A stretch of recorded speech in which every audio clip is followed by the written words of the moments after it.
Hello students, this is lecture 5th of class 9th unit first. पिछले lecture में हमने क्या पढ़ा था? इफेक्ट ऑफ प्रेशर और टेम्परेचर के बारे में पढ़ा था कि जो आपकी स्टेट्स ऑफ मैटर हैं उन पे टेम्परेचर और प्रेशर का क्या इफेक्ट पड़ रहा है। तो जब हमने क्या किया था, लिक्विड को अगर हम गैसेस में कन्वर्ट करना चाह रहे हैं तो क्या क्या करना होगा हमें? या तो आपको उसका क्या करना पड़ेगा, लिक्विड का टेम्परेचर इंक्रीज करना पड़ेगा। मीन्स आपको क्या करने पड़ेगा, लिक्विड को हीट करना पड़ेगा, या फिर क्या करना पड़ेगा, लिक्विड के प्रेशर को रिड्यूस करना पड़ेगा। मतलब अगर जो आपके लिक्विड्स हैं वो गैसेस में कन्वर्ट होते हैं बाय इंक्रीजिंग देयर टेम्परेचर और by decreasing their pressure. But ये फिनोमिनन कई बार क्या होता है, ये जो प्रोसेस होती है आपकी लिक्विड से गैस में कन्वर्ट होने की, वो कई बार अपने आप हो जाती है। हमें ना तो क्या करना पड़ता है, उसको हीट करना पड़ता, ना ही उसका प्रेशर रिड्यूस करना पड़ता। कुछ प्रोसेस ऐसी होती हैं कई बार कि लिक्विड क्या होते हैं, अपने आप ही गैसेस में कन्वर्ट हो जाते हैं। होता कैसी है, ये हमारी डेली लाइफ में भी होता है। जैसे आप क्या करो, एक अपने किसी भी बर्तन के अंदर क्या करो, एक बाउल के अंदर क्या करो, एक थोड़ा सा पानी वाटर डाल दो बाउल के अंदर और उसे क्या कर दो, धूप में रख दो। तो आप क्या देखोगे कि पानी बॉईल हुए बिना ही, अपने मतलब बॉइलिंग पॉइंट पे पहुंचे बिना ही क्या होगा, स्लोली स्लोली वेपर्स में चेंज होना शुरू हो जाएगा।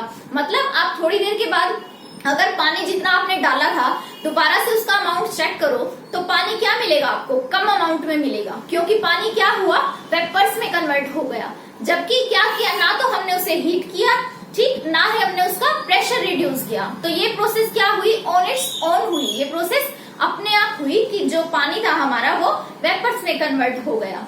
तो इसका मतलब क्या हुआ, इस प्रोसेस को हम क्या बोलते हैं, जिसमें क्या आपका लिक्विड है जो वेपर्स के अंदर चेंज हो जाता है किसी भी टेम्परेचर पे बिलो इट्स बॉइलिंग पॉइंट। हमने पानी को बॉयल थोड़ी ना किया था कि वो वेपर में कन्वर्ट हो, सिर्फ क्या था, अपने आप पानी को धूप में रखा और क्या हुआ, पानी वेपर्स के अंदर कन्वर्ट हो गया। तो क्या है, जो फिनोमिना क्या करे, एक लिक्विड को वेपर्स के अंदर चेंज कर दे किसी भी टेम्परेचर के ऊपर जो क्या हो, उसके बॉइलिंग पॉइंट से कम हो, उसे हम क्या बोलेंगे, इवेपोरेशन। मतलब हम क्या बोलते हैं कि पानी इवेपोरेट हो गया है या लिक्विड इवेपोरेट हो गया है। होता कैसे है, जो आपके लिक्विड्स होते हैं वो क्या होते हैं, डिफरेंट डिफरेंट डायरेक्शंस में डिफरेंट स्पीड्स के साथ मूव करते हैं, ठीक। तो जो लिक्विड के जो पार्टिकल्स होते हैं, यही तो है कि वो क्या करते हैं, फ्रीली मूव करते हैं डिफरेंट डिफरेंट डायरेक्शंस के अंदर।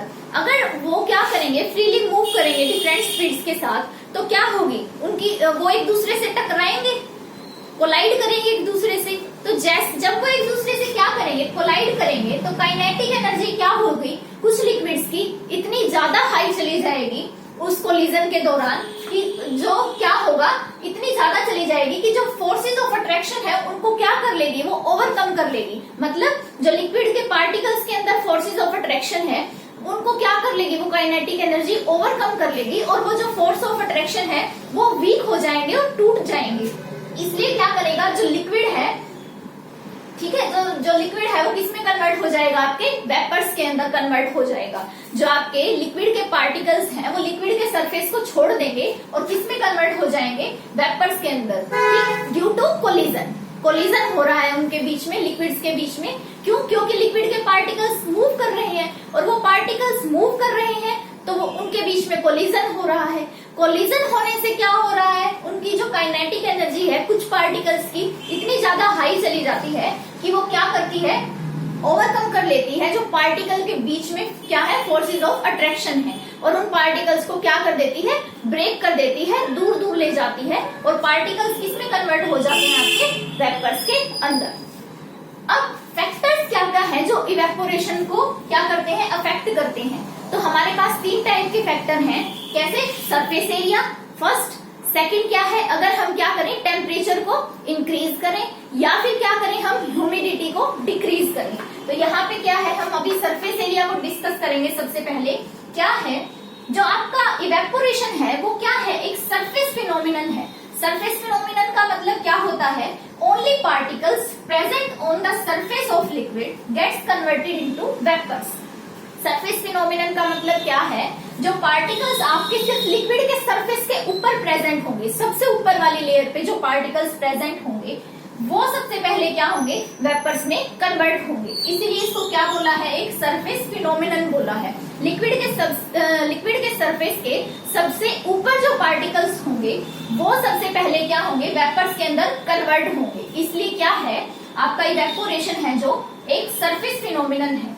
और जैसे जितना ज्यादा आप क्या करोगे, सरफेस एरिया लिक्विड का इंक्रीज करोगे, उतना ही ज्यादा क्या होगी, आपकी रेट ऑफ इवेपोरेशन होगी। मतलब जितना ज्यादा एरिया में लिक्विड फैला होगा उतनी ही जल्दी वो क्या होगा, इवेपोरेट होगा और गैसेस में कन्वर्ट होगा। जैसे कि डेली लाइफ में आपने देखा है, हम वेट क्लोथ्स को सुखाते हैं तो उन्हें क्या करते हैं, हम फैला के सुखाते हैं। फैला के सुखाने का मतलब हम क्या कर रहे हैं, वेट क्लोथ्स है तो मतलब लिक्विड है उनके अंदर कुछ, तो हम वेट क्लोथ को फैला रहे हैं, इसका मतलब सरफेस एरिया हम इंक्रीज कर रहे हैं। और सरफेस एरिया अगर इंक्रीज हो रहा है तो लिक्विड के पार्टिकल्स हैं जो उनको इवेपोरेट होने के लिए ज्यादा एरिया मिल रहा है। इस वजह से क्या होगा, वो जो हमारे फैले हुए जो हमारे क्लोथ्स हैं वो जल्दी सूखेंगे, बजाय कि अगर हम क्लोथ्स को ऐसे ही किसी तार वगैरह पे डाल दें सुखाने के लिए। तो इसलिए हम क्या करते हैं, हमारे क्लोथ्स हैं जो उनको क्या करते हैं, फैला के सुखाते हैं धूप के अंदर, ताकि जो लिक्विड के पार्टिकल्स हैं उनको सरफेस एरिया ज्यादा अवेलेबल हो और रेट ऑफ इवेपोरेशन उतना ही बढ़े और हमारे क्लोथ्स हैं जो जल्दी से ड्राई हो जाएं। Note it down.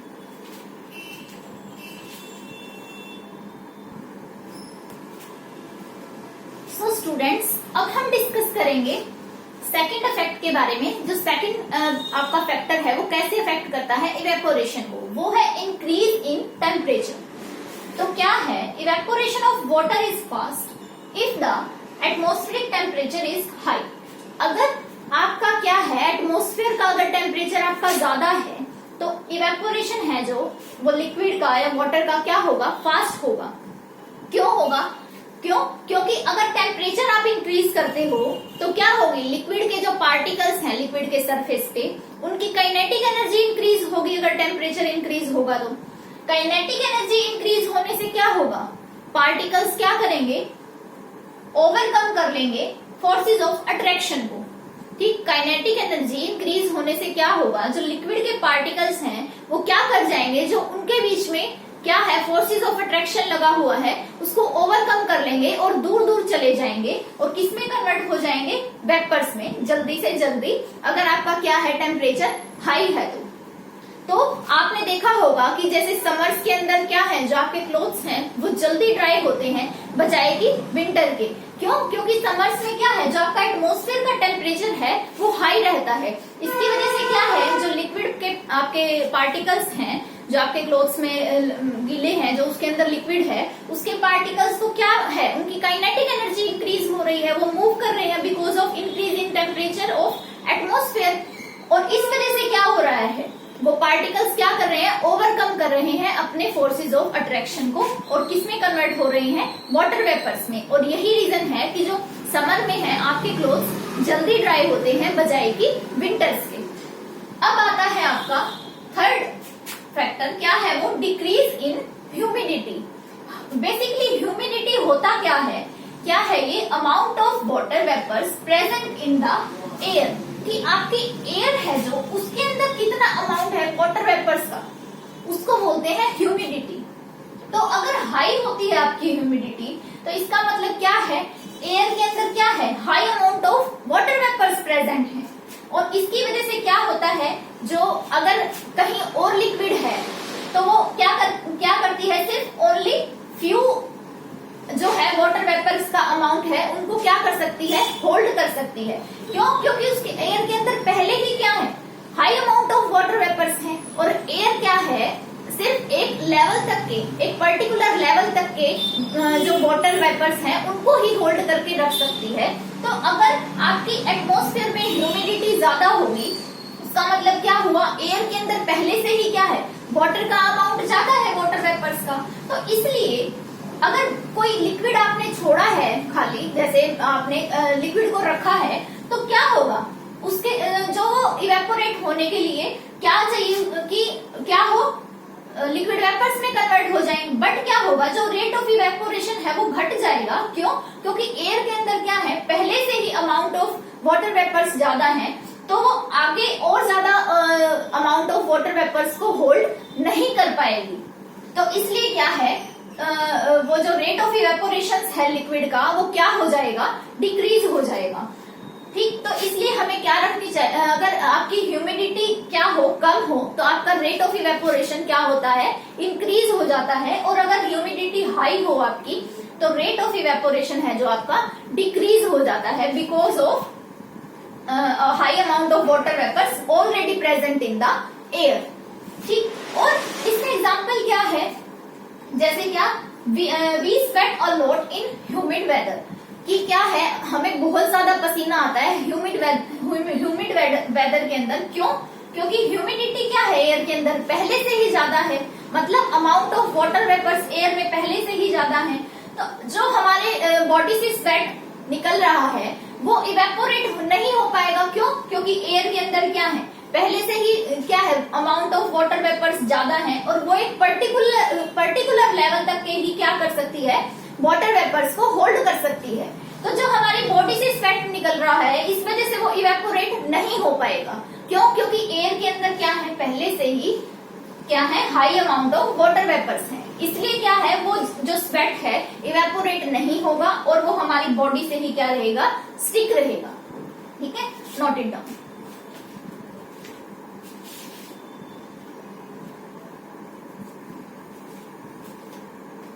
So students, अब हम डिस्कस करते हैं कि जो इवेपोरेशन हो रही है आपकी प्रोसेस, वो कूलिंग कैसे करती है, कि how does evaporation cause cooling. होता क्या है, जब इवेपोरेशन होती है आपकी, तो जो लिक्विड पार्टिकल्स हैं जिनके पास क्या होगी, काइनेटिक एनर्जी होगी, सिर्फ वही क्या करेंगे, सरफेस ऑफ लिक्विड को लीव करेंगे। हमने क्या पढ़ा था, जो इवेपोरेशन है वो सरफेस फिनोमिनन है।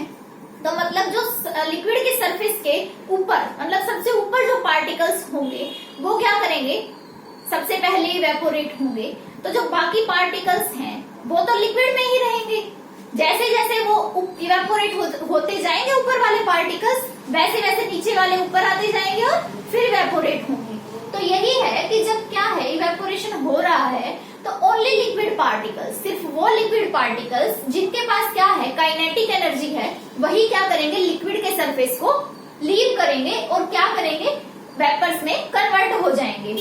तो इसकी वजह से होगा क्या, कि जो आपके बाकी रिमेनिंग पार्टिकल्स रह जाते हैं लिक्विड में, उनकी क्या होगी, एवरेज काइनेटिक एनर्जी डिक्रीज हो जाएगी। क्यों? क्योंकि जो सारी काइनेटिक एनर्जी थी, most of the kinetic energy वो किसने ले ली, सरफेस वाले लिक्विड पार्टिकल्स ने ले ली, और वो क्या हो गए, वेपर्स में कन्वर्ट हो गए। तो जो बाकी बचे हुए आपके लिक्विड पार्टिकल्स हैं, उनकी एवरेज काइनेटिक एनर्जी डिक्रीज हो जाती है, और उसकी वजह से काइनेटिक एनर्जी डिक्रीज होने का मतलब क्या होता है, टेम्परेचर का डिक्रीज होना। तो उसकी वजह से टेम्परेचर डिक्रीज हो जाता है, और टेम्परेचर के डिक्रीज होने का मीनिंग क्या होता है, कि आपकी क्या हो रही है, कूलिंग हो रही है। क्योंकि हम टेम्परेचर को जब इंक्रीज करते हैं तो आपकी हीट बढ़ती है, और टेम्परेचर को डिक्रीज करते हैं तो आपकी कूलिंग बढ़ती है।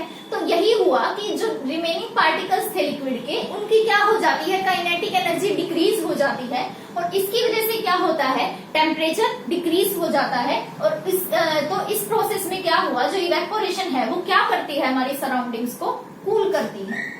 कैसे? एक एक्टिविटी करी, क्या किया हमने, क्या किया, एक वाटर को कुछ वाटर लिया, उसे क्या किया, एक ओपन वेसल में रख दिया, तो क्या होगा, वो इवेपोरेट होना शुरू हो जाएगा। क्यों? हमने उसे कहाँ रखा है, धूप में रखा है, तो वो इवेपोरेट होना शुरू हो जाएगा। लेकिन इसके इवेपोरेशन होती कैसे है, ये कुछ हीट एनर्जी चाहिए लिक्विड के पार्टिकल्स को क्या होने के लिए, इवेपोरेट होने के लिए। क्यों? क्योंकि लिक्विड के पार्टिकल्स वही इवेपोरेट होंगे जिनके पास क्या होगी, काइनेटिक एनर्जी होगी। तो वो एनर्जी आएगी कहाँ से, तो वो हीट एनर्जी कहाँ से आएगी, वाटर से लेंगे वो पार्टिकल्स इवेपोरेट होने के लिए। तो हीट एनर्जी वाटर से ले ली, तो क्या थे, जो वाटर के पार्टिकल्स थे, जो बचे हुए पार्टिकल्स थे, वो उनकी काइनेटिक एनर्जी क्या हुई, डिक्रीज हो गई। जो सरफेस वाला आपका वाटर था, उसके पार्टिकल्स ने क्या की, हीट एनर्जी ले ली पूरे वाटर के पार्टिकल्स की। तो जो बचे हुए पार्टिकल्स थे, उनकी क्या हुई, काइनेटिक एनर्जी डिक्रीज हो गई। तो उन्हें भी तो इवेपोरेट होना है, तो वो इवेपोरेट होने के लिए क्या करेंगे, जो आपकी सराउंडिंग्स हैं वहां से क्या लेंगे, जो आपकी एनर्जी लूज हुई है वहां से क्या करेंगे, एनर्जी को लेंगे। मतलब जो उनकी काइनेटिक एनर्जी सरफेस वाले तीनों ने ले ली थी, वाटर पार्टिकल्स ने ले ली थी, तो वो क्या करेंगे, अब उनकी काइनेटिक एनर्जी डिक्रीज हो गई, तो वो अपनी डिक्रीज हुई काइनेटिक एनर्जी को दोबारा से क्या करने के लिए, रिगेन करने के लिए क्या करेंगे, सराउंडिंग से क्या करेंगे, एनर्जी का एब्जॉर्प्शन करेंगे। और इस वजह से क्या होती है, जब सराउंडिंग से कोई चीज की मतलब एनर्जी क्या हो रही है, डिक्रीज हो रही है, मतलब कोई सराउंडिंग से क्या है जो एनर्जी एब्जॉर्ब कर रहा है, तो इसका मतलब सराउंडिंग्स में क्या हुई, एनर्जी कम हो गई। और एनर्जी कम होने का मतलब टेम्परेचर का फॉल होना, और टेम्परेचर फॉल होने का मतलब कूलिंग होना। तो इसलिए क्या हो जाती है, आपकी सराउंडिंग्स कूल हो जाती हैं। कुछ एग्जांपल्स हैं, जैसे गर्मियों में लोग छतों पे, ठीक है, या फिर क्या करेंगे, खुले ग्राउंड में अपने हाउस के सामने क्या करते हैं, पानी वाटर स्प्रिंकल कर देते हैं। कैसे, रूफ्स पे और खुले ग्राउंड में क्या करते हैं, वाटर को स्प्रिंकल करते हैं। तो इसका रीजन क्या है, क्योंकि हमें ऐसा लगता है कि क्या हो रही है कि थोड़ी सी ठंडक मिलती है, हमें थोड़ा सा ठंडा फील होता है, थोड़ी कूलिंग फील होती है। तो वो होता कैसे है, जो आपने क्या है, आपने ग्राउंड को क्या किया, वेट कर दिया, तो क्या हुआ, जो लिक्विड पार्टिकल्स थे वो इवेपोरेट होने के लिए क्या चाहिए, उन्हें एनर्जी चाहिए। तो वो क्या करेंगे, वो हीट एनर्जी कहाँ से लेंगे, ग्राउंड से और सराउंडिंग से लेंगे, अपनी एयर जो है आसपास एयर सराउंडिंग्स है, और क्या है आपकी ग्राउंड से लेंगे वो एनर्जी, लिक्विड के पार्टिकल्स इवेपोरेट होने के लिए। तो अगर वो एनर्जी ले रहे हैं ग्राउंड से या सराउंडिंग से, तो इसका मतलब क्या हो रही है, सराउंडिंग्स का टेम्परेचर फॉल हो रहा है, और इस वजह से क्या होती है, हमें आसपास कूलिंग फील होती है। ऐसे ही दूसरा एग्जाम्पल है कि हम लोग गर्मियों में कॉटन के क्लोथ्स क्यों पहनते हैं समर्स के अंदर, क्यों, क्योंकि क्या होता है, समर्स में हमें बहुत ज्यादा क्या होती है, स्वेटिंग होती है। तो स्वेटिंग होती है तो क्या होगा, जो आपका कॉटन है, जो कॉटन का हमारा कपड़ा होता है, वो क्या होता है, ग्रेट हायर एब्जॉर्बर ऑफ क्या होता है, आपका स्वेट होता है, या मतलब हायर एब्जॉर्बर ऑफ लिक्विड होता है कॉटन। तो इस वजह से जब हमने क्या किया, स्वेट किया हमारी बॉडी ने, तो क्या होगा, वो कॉटन का जो आपका कपड़ा है वो क्या कर लेगा, सारे जो आपका कॉटन का क्लोथ है सारे स्वेट को एब्जॉर्ब कर लेगा। ठीक, तो अब वो एब्जॉर्ब हुआ है तो इवेपोरेट भी हो गए वो लिक्विड के पार्टिकल्स। जो हमारा कॉटन क्लोथ है वो हमारा पूरा वेट हो गया है ड्यू टू स्वेटिंग, उसने सारा क्या किया, स्वेट को एब्जॉर्ब कर लिया है। तो अब जब वो लिक्विड के पार्टिकल्स इवेपोरेट होने लगेंगे कॉटन के क्लोथ्स में से, तो वो एनर्जी कहाँ से लेंगे इवेपोरेट होने के लिए, तो वो कहाँ से लेंगे एनर्जी, हमारी बॉडी से लेंगे और कॉटन क्लोथ से लेंगे। तो जैसे ही उन्होंने वो एब्जॉर्ब मतलब उन्होंने एनर्जी एब्जॉर्ब की हमारी बॉडी से लिक्विड पार्टिकल्स ने, और इवेपोरेट होना शुरू हुए वो, तो इसका मतलब क्या हुआ, हमारी बॉडी की जो क्या थी एनर्जी डिक्रीज हो गई। मतलब एनर्जी डिक्रीज हुई, इसका मतलब क्या हुआ, हमारा बॉडी का टेम्परेचर डिक्रीज हो गया, और इस वजह से हमें क्या हुई, कूलिंग फील हुई। जबकि जब हम अगर सिंथेटिक क्लोथ्स पहन लें तो हमें क्या होती है, कूलिंग फील नहीं होती है, बिकॉज जो सिंथेटिक क्लोथ्स होते हैं वो आपके अच्छे एब्जॉर्बर नहीं होते लिक्विड्स के, मतलब स्वेट के। तो इसलिए गर्मियों में लोग क्या प्रेफर करते हैं, कॉटन के क्लोथ्स पहनना प्रेफर करते हैं, क्योंकि क्या है, वो स्वेट के अच्छे एब्जॉर्बर हैं। तो स्वेट को क्या मिला, ज्यादा सरफेस एरिया मिला, तो क्या होगा, स्वेट जल्दी इवेपोरेट होगा। जल्दी इवेपोरेट होने के लिए क्या चाहिए कि काइनेटिक एनर्जी उन्हें मिले, कहीं से कोई हीट एनर्जी मिले। वो कहाँ से मिलेगी, हमारी बॉडी और कॉटन क्लॉथ से मिलेगी। हमारी बॉडी देगी वो हीट एनर्जी लिक्विड के पार्टिकल्स को, कि जो हमारा स्वेट है क्लोथ्स में से वो क्या हो जाए, इवेपोरेट हो जाए। तो जब बॉडी ने अपनी कुछ एनर्जी दी, इसका मतलब बॉडी की एनर्जी कुछ डिक्रीज हुई। बॉडी की एनर्जी डिक्रीज होने का मतलब क्या है, टेम्परेचर का डिक्रीज होना, और टेम्परेचर के डिक्रीज होने का मतलब क्या है, कूलिंग। तो इस वजह से क्या है, कॉटन के क्लोथ्स पहनने से क्या है, गर्मियों में हमें कूलिंग फील होती है। ठीक है, नोट इट डाउन।